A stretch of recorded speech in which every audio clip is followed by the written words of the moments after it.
Embracing the Journey of VBAC, a comprehensive guide for expectant mothers. Welcome to our in-depth exploration of vaginal birth after cesarean.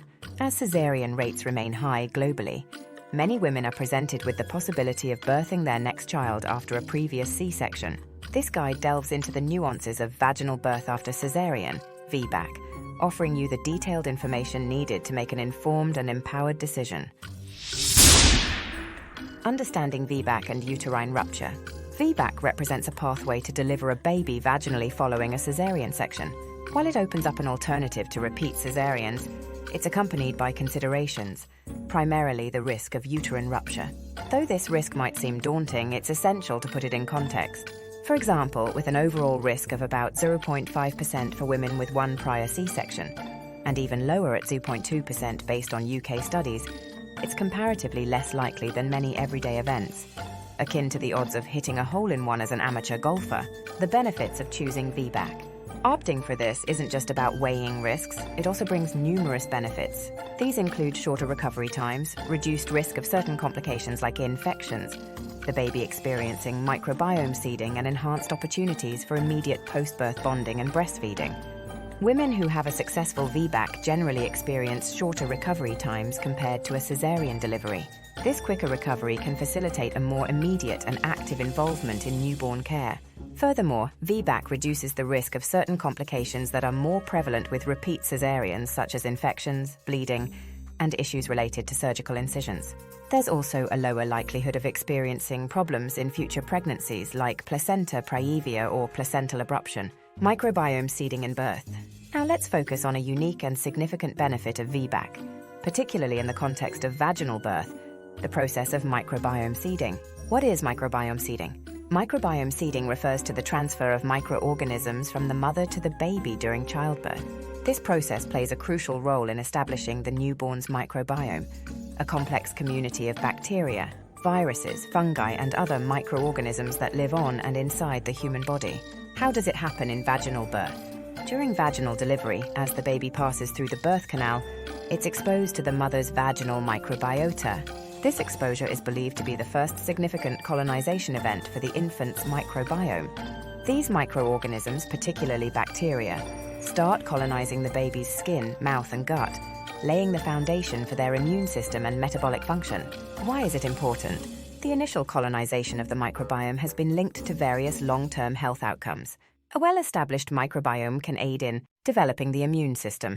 Early microbiome development plays a critical role in the maturation of the baby's immune system. It helps in training the immune system to differentiate between harmful pathogens and non-harmful organisms, reducing allergy risks.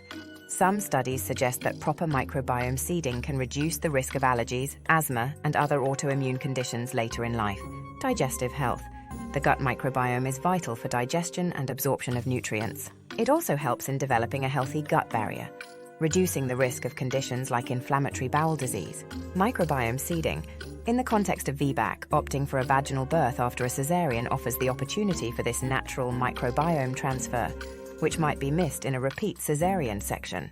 While cesarean births involve measures to aid microbiome development, such as swabbing the baby with vaginal fluids, the efficacy of these methods compared to natural microbiome seeding during vaginal delivery is still a subject of ongoing research. Enhanced opportunities for bonding and breastfeeding. In addition to microbiome benefits, VBAC also often allows for quicker and more intimate initial bonding experiences between mother and baby. This immediate post-birth contact is essential for emotional bonding and can also significantly benefit breastfeeding. Mothers who have a vaginal birth generally find it easier to initiate breastfeeding soon after delivery, which is vital for the baby's nutrition and further supports the development of a healthy microbiome. Assessing suitability. Type of uterine incision in previous C-sections. 1. Low transverse incision. This is the most common type of incision made in the lower, thinner part of the uterus. Women with a low transverse incision are generally considered good candidates for VBAC because the risk of uterine rupture is lower compared to other types of incisions. 2. Classical or high vertical incision. This incision is made in the upper part of the uterus. 2.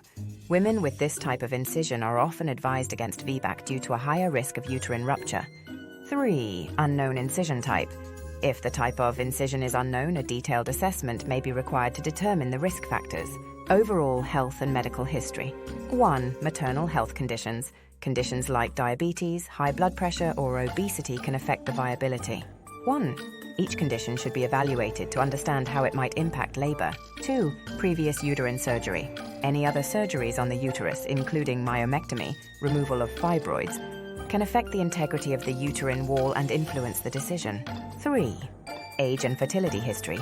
Advanced maternal age and fertility issues can also play a role in determining the suitability for VBAC within the system, but data to back this is very limited. Specifics of pregnancy and birth history. 1.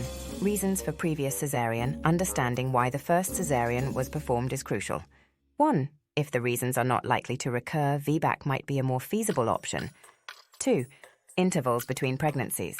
A shorter interval between pregnancies, typically less than 18 months, may increase the risk of complications in VBAC. 3. Number of previous C-sections. Women with multiple C-sections are generally considered at higher risk for complications in VBAC, though this doesn't automatically rule out the possibility. 4. Previous vaginal births. A history of vaginal birth, either before or after a cesarean, is a positive indicator for the success of a VBAC. Current pregnancy considerations. 1. Gestational age and baby size. Babies who are large for gestational age or pregnancies that go beyond 40 weeks are considered by the system to affect the decision for VBAC. 1. This should be challenged on the basis of evidence. 1. You have the right to ask your care provider for data to back up their claims. 2. Placental position. Conditions like placenta previa, where the placenta covers the cervix, can influence the safety. Preparing for your journey. Preparation is crucial. This involves choosing a healthcare provider who supports VBAC, understanding potential interventions, and creating a birth plan that aligns with your preferences and values. If you're looking for a holistic care provider who can provide you with evidence-based information to make informed choices, please get in touch with us. We also provide one-off Zoom consultations to help you navigate your pregnancy and birth journey, dispelling myths and embracing facts. This topic is surrounded by myths such as the belief that it's inherently riskier than a repeat C-section. It's important to understand that both options carry their own risks and benefits, and in many situations, VBAC can be a safer and more viable alternative. You can even opt for a home birth after cesarean. Navigating emotional considerations. Choosing VBAC is not just a physical decision, but an emotional one too. It's crucial to openly discuss any fears and concerns with your healthcare provider and seek support from women who have experience. To join a like-minded community of parents, we have a Telegram and Facebook support group, Awakened Pregnancy and Birth. Remember, this choice is deeply personal and should resonate with your individual comfort and values. Whether it's VBAC or a repeat C-section, the most important aspect is that you are informed, supported, and confident in your choice. Embrace your journey with knowledge and confidence, knowing that whichever path you choose, it's the right one for you and your family.